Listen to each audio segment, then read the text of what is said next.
Olá, eu sou o Carlos e hoje nós vamos estar falando sobre um parasita de grande importância na medicina veterinária e também na saúde humana, a Dermatobia hominis, mais conhecida como mosca do Berne. Ela é um inseto da ordem Diptera, família Oestridae, subfamília Cuterebrinae e é bastante comum em regiões tropicais e subtropicais da América Latina.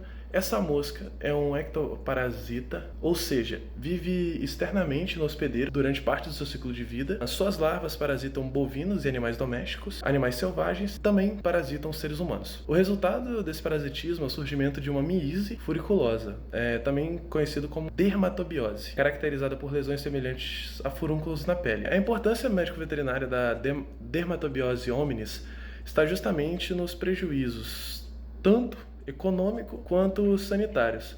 Em animais, ela pode causar dor, irritação, perda de peso, redução na produção de leite e de carne em regiões rurais, além de danificar o couro do animal. Para humanos, o parasita representa um problema de saúde pública, especialmente em regiões rurais da América Latina tropical e subtropical, onde é mais comum. Também dependendo de alguns países que ela for diagnosticada, ela recebe outros nomes. No Brasil, por exemplo, é Berne. No Uruguai, é Ura. Nut na Colômbia e Gusano peludo no México. Tudo isso mostra como o parasita está amplamente distribuído e como é conhecido em toda a América Latina. Então, entender o que é a Dermatobia hominis e sua importância médico-veterinária é essencial para controlar e prevenir suas infestações, protegendo tanto os animais quanto as pessoas. Em meio mercado agropecuário, muitas das vezes o produtor se depara com um desafio absurdo, que é conter infestações de moscas berneiras. No caso, Dermatobia hominis. Mosca essa que tem como habitat zonas de mata e atinge não somente bovinos, mas também todo e qualquer mamífero que em contato com ela se encontre. No caso aqui, bovinos, caninos e entre outros animais até o homem. Vamos descobrir hoje como é o ciclo de vida desse parasito que causa impactos financeiros diretos na pecuária nacional. A Dermatobia hominis tem o seu ciclo de vida dividido em duas etapas. A fase de vida livre, que acontece enquanto mosca no ambiente, região de mata. E a fase de pupa, também de vida livre, que acontece no solo.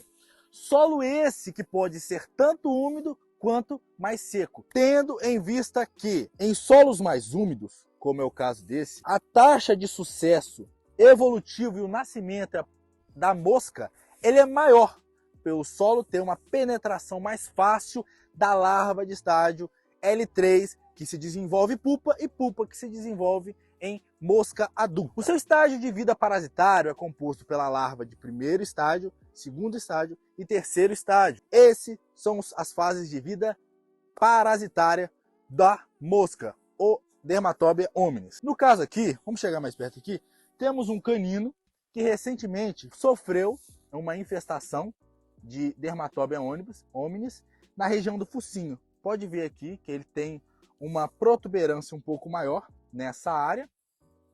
Já foi tratado, mas como isso ocorreu? Vamos entender esse processo. Dermatobia hominis, ao eclodir e emergir da sua forma de pulpa, ela adentra o ambiente. Essa mosca não se alimenta.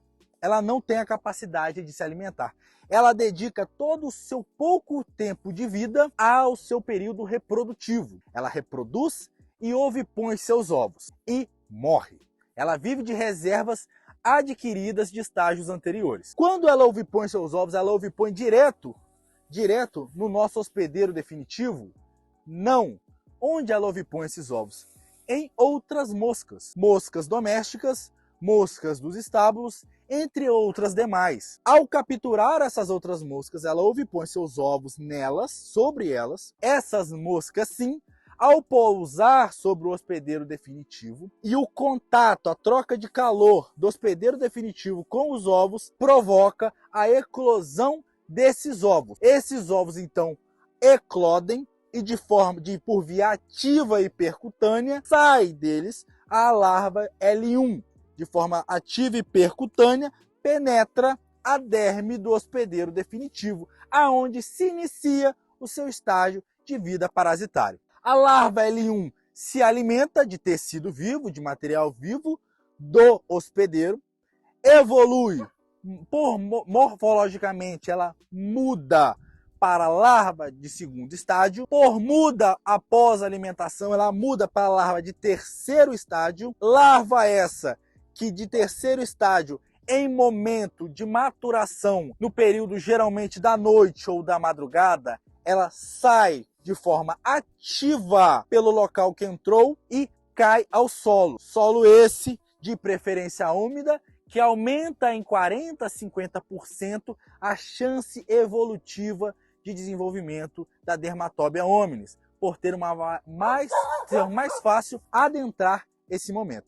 Ela adentra o solo, desenvolve o seu estágio pupal, o estágio pupal dá origem à mosca adulta, que reinicia novamente o ciclo. Aqui dentro da pecuária, principalmente na pecuária leiteira, é normal a gente notar cenas como essas, ó. Moscas sobre os animais. Essas moscas aqui são moscas domésticas que acabam sendo vetores da dermatóbia.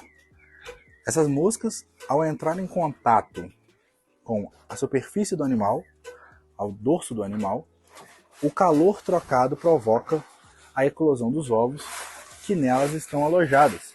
Essa eclosão faz com que a larva de primeiro estágio adentre por via ativa essa camada superior, a derme do animal, iniciando o seu sítio parasitário. Aonde que é o seu sítio parasitário?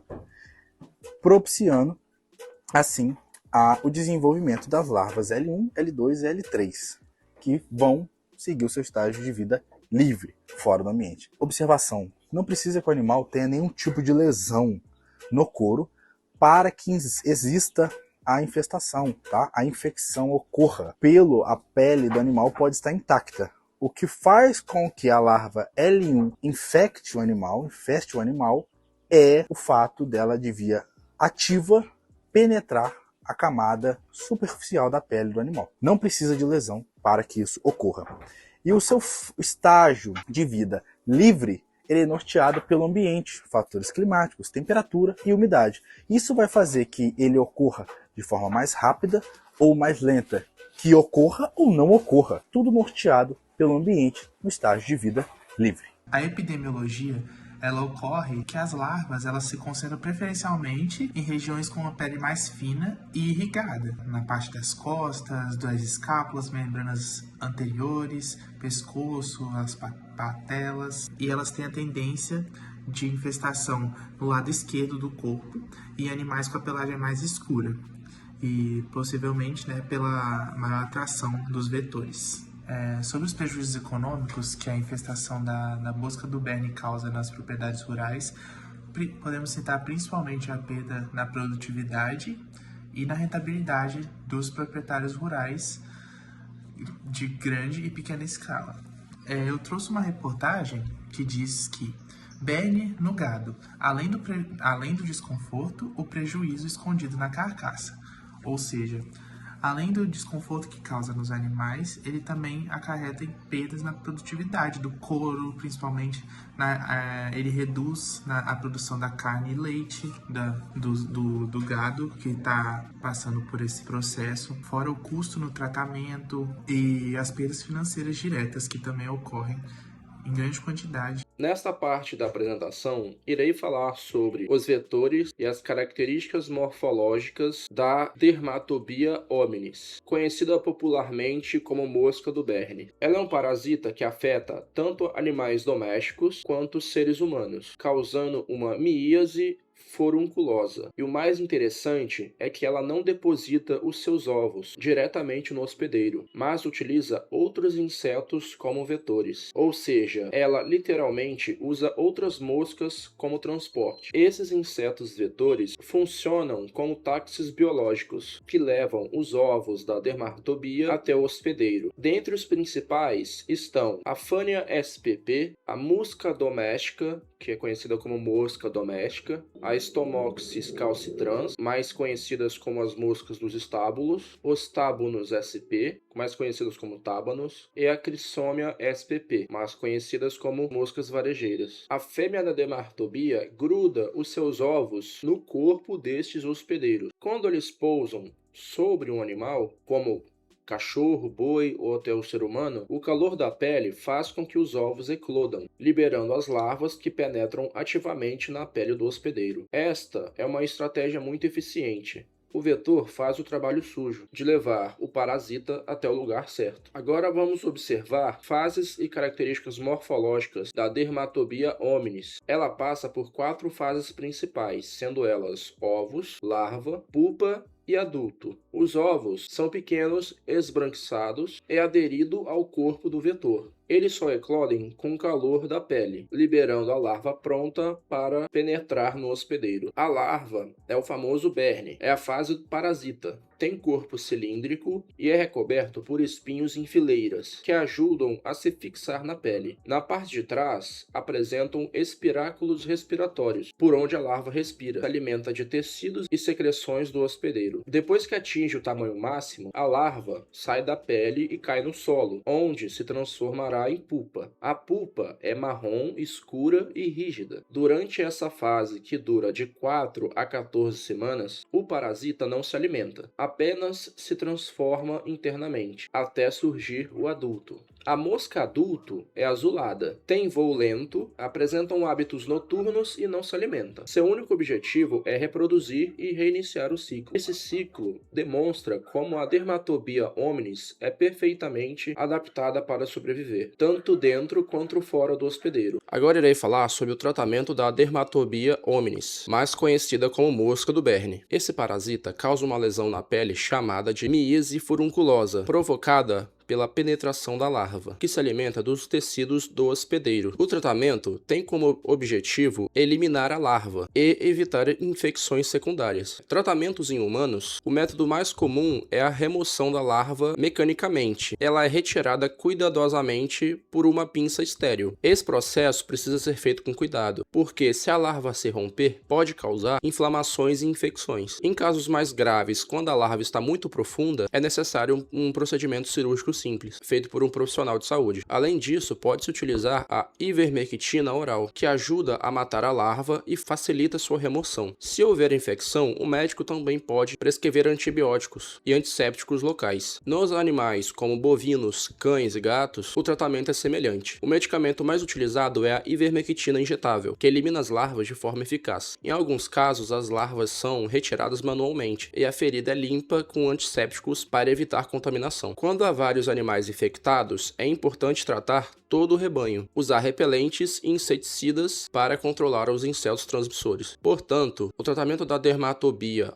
hominis combina a remoção da larva, uso de medicamentos e medidas preventivas, tanto em humanos quanto em animais. Com cuidados simples, é possível evitar complicações e interromper o ciclo desse parasita. Em resumo, os vetores são fundamentais para o ciclo da Dermatobia hominis. Sem eles, os ovos não chegariam até o hospedeiro, e cada fase do parasita tem sua função específica. O ovo, ele é resistente. A larva é a fase de desenvolvimento. A pupa é a fase de transformação. E o adulto é a fase reprodutiva. Tudo isso explica por que a berne é um problema tão comum em regiões tropicais da América Latina. Além dos desafios veterinários, a Dermatobia hominis também representa um grave problema econômico para a pecuária. As infestações por suas larvas causam redução na produção de carne e leite, além de prejudicar o ganho de peso dos animais. O couro, que é um subproduto de alto valor comercial, sofre a maior depreciação, podendo ter até 70% da área inutilizada para a indústria, devido aos furos deixados pelas larvas. Esses prejuízos se traduzem em perdas significativas para o produtor rural, o que justifica a necessidade de investimentos, pesquisa, controle e prevenção. Por isso, compreender os padrões de infestação, a ecologia dos vetores e os fatores ambientais que favorecem o ciclo da mosca do berne, é essencial para adotar intervenções mais eficazes e direcionadas. Em resumo, combater a Dermatobia hominis não é apenas uma questão sanitária, mas também econômica e estratégia na sustentabilidade da pecuária. Obrigado.